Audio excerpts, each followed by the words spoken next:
Welcome to Wrapped in Red, where we'll be creating a three-dimensional bow out of gel polish. You can see we've got all of our tools ready to go. We are using these clear gel forms on a piece of acetate to allow the UV light to penetrate all the way through.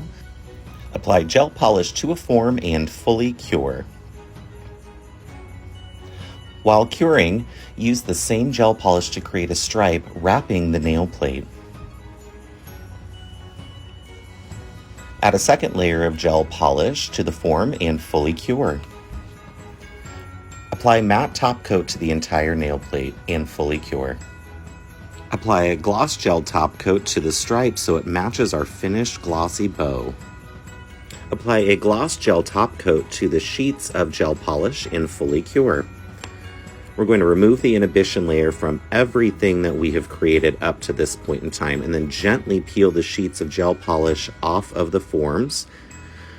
We'll then begin cutting them into a rectangular shape so they are uniform.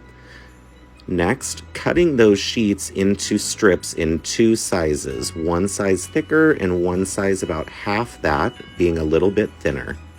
Take one of the thicker strips of gel polish, fold the outside edges towards the center, and adhere with adhesive. We're going to repeat that step on all four strips, making sure to keep the ribbon fluffy and adjust as needed.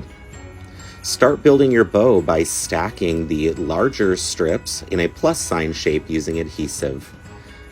Continue building with the two smaller pieces, angling them towards the open corners of our plus-shaped design. Now your bow is complete. Fix the bow to the nail plate and display with pride, fluffing as needed. Happy holidays from Pivot Point International.